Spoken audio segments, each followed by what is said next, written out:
हूं कि आप सब लोग दुनिया की सबसे तेजी से बढ़ती हुई पार्टी का हिस्सा हैं। क्या बात कर रहे हैं? देश नहीं, दुनिया, पूरी दुनिया में आज तक कोई ऐसी पार्टी नहीं हुई जिसने इतनी तेजी से तरक्की करी हो, इतनी तेजी से तरक्की करी हो। मुझे लगता है हमें Guinness book of world record वालों से पूछना चाहिए, भाई जरा पता करके बताओ कोई, नहीं तो हमारा नाम लिख दो उसके अंदर। क्या बोला तूने? मैं कह रहा था, मैं अपने काउंसलर से कल रात को मिला था कि एक एमएलए बनने के लिए, एक काउंसलर बनने के लिए लोगों की जिंदगी बीत जाती है, चप्पलें घिस जाती है, जूते घिस जाते हैं कि नहीं है, एक एमएलए बनने के लिए, एक काउंसलर बनने के लिए। अबे जल्दी बोल, कल सुबह पनवेल निकलना। और ये एक पार्टी, छोटी सी पार्टी 10 साल पहले बनी थी, पहले दिल्ली में सरकार बन गई भारी बहुमत से, कांग्रेस की 0, बीजेपी की 3, आम आदमी पार्टी की 67 सीट, छोटी सी पार्टी, 1 साल पुरानी पार्टी।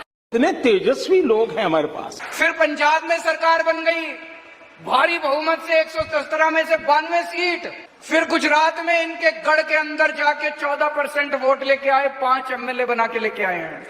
और मेरे को पूरा विश्वास है गुजरात में अगली सरकार आम आदमी पार्टी की सरकार बनेगी, देख लेना। कैसा लगा मेरा मजाक?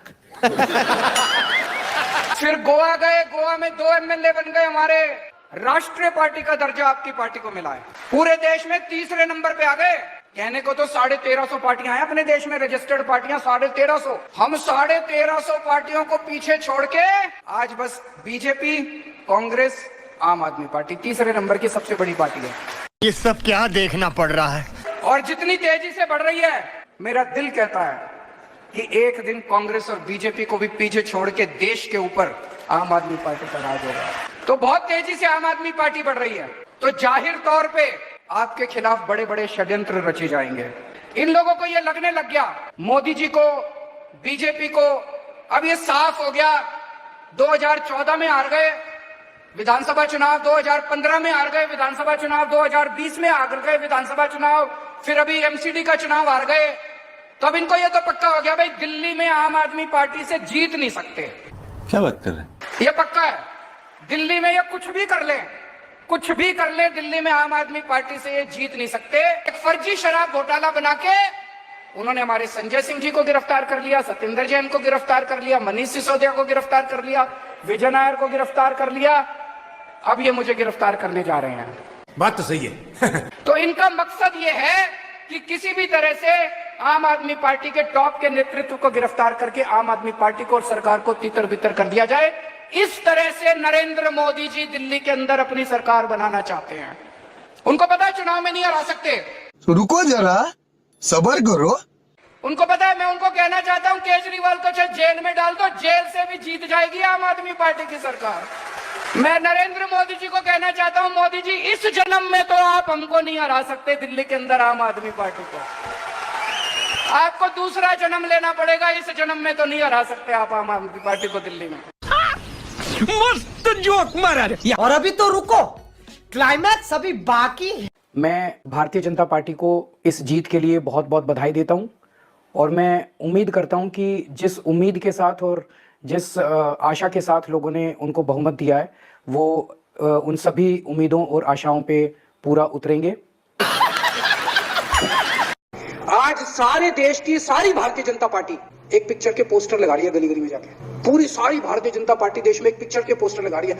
इसलिए राजनीति करने आए थे, पिक्चरों के पोस्टर। अपने बच्चों को क्या जवाब दोगे? घर जाके बच्चे पूछेंगे पापा क्या काम करते हो? पिक्चरों के पोस्टर लगाता हूँ। रुक, तेरे को बता देती। 8 साल केंद्र सरकार चलाने के बाद अगर किसी देश के प्रधानमंत्री को विवेक अग्निहोत्री के चरणों में शरण लेनी पड़े, तो इसका मतलब उस प्रधानमंत्री ने 8 साल में कोई काम नहीं किया, 8 साल खराब कर दिए। तो विवेक अग्निहोत्री के चरणों में उनको शरण लेनी पड़ रही है, बचा लो बचा लो बचा लो। अरे झूठ बोल रहा है, ये झूठ बोल रहा है। अगर किसी प्रधानमंत्री को कह रहे हैं कश्मीर फाइल्स टैक्स फ्री करो, अरे यूट्यूब पे डाल दो, फ्री हो जाएगी। टैक्स फ्री क्यों करा रहे हो? के दिमाग की तही करता रहता है। इतना ही तुमको शौक है, विवेक अग्निहोत्री को बोलो यूट्यूब पे डाल देगा, सारी पिक्चर फ्री है, सारे जने देख लेंगे एक ही दिन के अंदर। टैक्स फ्री की क्या जरूरत है? यूट्यूब पे क्यों नहीं डाल? कल एक मैंने अखबार में पढ़ा, हरियाणा के अंदर एक भारतीय जनता पार्टी का ही एक एमएलए था, उसने कहा आज मैं पार्क के अंदर इसकी फ्री स्क्रीनिंग करूंगा। तुरंत विवेक अग्निहोत्री का ट्वीट आया खट्टर साहब के, खट्टर साहब देखो ये फ्री में कर रहा है, इसको बोलो टिकट लेके करेगा। भाई साहब, कश्मीरी पंडितों के नाम पे कोई कुछ लोग करोड़ों करोड़ों रुपए कमा रहे हैं और तुम लोगों को पोस्टर लगाने का काम दे दिया। आंखें खोलो, क्या कर रहे हो तुम लोग? वो करोड़ों कमा गया, कश्मीरी पंडितों के नाम पे करोड़ों कमा गया और तुम लोग पोस्टर लगाते रह गए।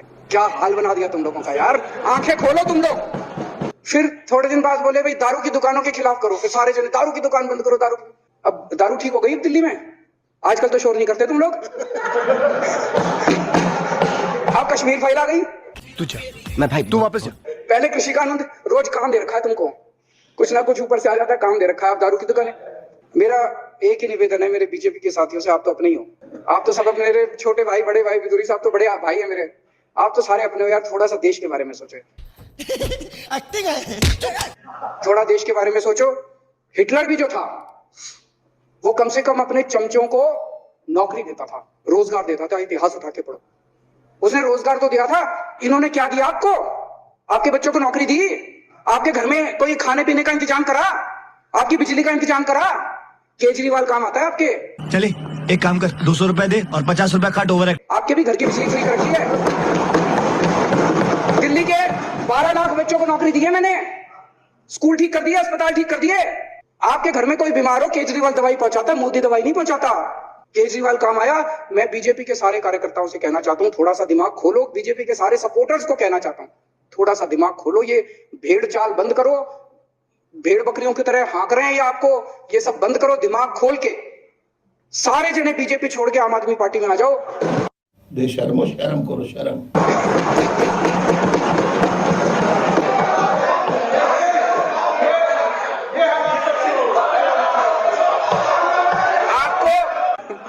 आपको इज्जत मिलेगी, सम्मान मिलेगा, आपसे कतई झूठे नारे नहीं लगवाएंगे। राष्ट्र निर्माण में आपको साथ लेंगे हम, राष्ट्र निर्माण करेंगे आपके साथ मिलकर। चल झूठा। ये पोस्टर भी नहीं लगवाएंगे झूठी फिल्मों के। क्या बोला तूने? ये पोस्टर भी नहीं लगवाएंगे झूठी फिल्मों के। ये क्या है? और जो भी करना हो, कम से कम यार ये पिक्चर का प्रमोशन करना तो बंद करो। गंदे लगते हो तुम लोग, अच्छी शोभा नहीं देता आप लोगों को यार। आप अच्छे आदमी हो, कुछ करने आए थे राजनीति में, कहाँ पिक्चर के पोस्टर और प्रमोशन करने में लगा दिया। हमारे यहाँ ऐसा ही होता है भाई। या तो सर्विसेज, हमारा ये मानना है भाई ये सर्विसेज में नहीं आता, ये एजुकेशन में आता है। अरे जाना पड़ेगा यार, क्यों नहीं जाना चाहते? चर्चा करो, चर्चा से घबराते क्यों, भागते क्यों, एलजी को आगे कर देते हो। या तो सर्विसेज का मामला है और या नहीं है। हम मानते हैं एजुकेशन का मामला है, हम कर सकते हैं, हम अपने ऊपर जिम्मेदारी ले रहे हैं, हम कर सकते हैं और हमने करके दिखा दिया। आज हम सदन में बिल ले आए और आज शाम तक सदन से बिल पास हो जाएगा और एलजी के पास चला जाएगा। अब मेरा ये कहना है, आप लोग कह रहे हो और आपका एलजी कह रहा है। क्या बोला तूने? और आपका एलजी कह रहा है बेशर्मो, शर्म करो, शर्म। कि ये आपके पावर में नहीं है। चिट्ठी भेजी है बाकायदा। एलजी का कोई छोटी चीज थोड़ी होती है, एलजी बहुत बड़ी चीज होती है। अब आए ना लाइन पे। तो एलजी साहब कह रहे हैं कि ये भाई आपका मामला नहीं है, हमारा मामला है। मतलब कि भाजपा के पाले में है। हमने अपना काम कर दिया, अब आप अपना काम करके दिखाओ। मान लो, मान लेते हैं एक बार के लिए, हमारा तो ये कहना भी हम सही है, एजुकेशन का मामला है, सर्विसेज का मामला, लेकिन एक बारी आर्गुमेंट के लिए मान लेते हैं हमारे पाले में नहीं है, गेंद आपके पाले में, आपकी पावर है।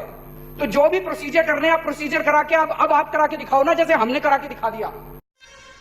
I don't know. उनको भाई या तो आप करोगे या हम करेंगे। आज हमारे पावर में जितना काम था हमने सारा काम कर दिया, कैबिनेट से भी पास करा दिया, हाउस से भी पास करा दिया, एलजी के पास भेज दिया। आप इस बिल को नहीं मानते, मत मानो इस बिल को। अब जिस प्रोसीजर से एलजी साहब करना चाहते हैं, आपका एलजी है, आपने अपॉइंट किया, नहीं करे तो निकाल दो कल उसको। बहुत तेज हो रहा है। हटाओ उसको। वो एलजी कहता है कि तुम नहीं कर सकते, मैं करूंगा, तो करना। परेशान हो गए हम लोग 2.5 साल से, ये भी परेशान हो गए, हम भी परेशान हो गए। करो फिर, हमारी पावर है, हमारी पावर है। जब तक हम कह रहे थे करो करो करो करो तो कह रहे थे तुम करो। आज हमने कर दिया तो कह रहे हम करेंगे, तो करो ना भाई। तू समझा? हाँ। नहीं तू समझा नहीं। क्यों नहीं कर रहे? आपके एलजी साहब, अगर असेंबली की पावर है तो आज हो रहा है। तो आपकी प्रोसीजर क्या है कि लॉ डिपार्टमेंट का ये नहीं आया तो हमको जनता बेवकूफ है जो हमको चुना था? तो लॉ सेक्रेटरी को ही सुन लेती जनता। वो उप मुख्यमंत्री ने बोला अगर यहाँ कोई प्राइवेट मेंबर भी बिल पेश कर दे और ये पास हो जाए, कोई नहीं पूछने वाला लॉ सेक्रेटरी को और फलाने ढिमके सेक्रेटरी को। ये सेक्रेटरी चला ले तो ये देश डूबता थोड़ी, हमारी थोड़ी जरूरत पड़ती। ये ब्यूरोक्रेसी से नहीं चलता देश, डेमोक्रेसी से चलता है देश। दिल्ली के मालिक हम हैं। क्या बोला तूने? दिल्ली के मालिक हम हैं। पूछा पूछ क्या दिल्ली के मालिक ये लोग नहीं है, ये हमारे ऑर्डर को पास करेंगे, मानेंगे, हम दिल्ली चलाएंगे। खत्म, बाय बाय, टाटा, गुड बाय, गया।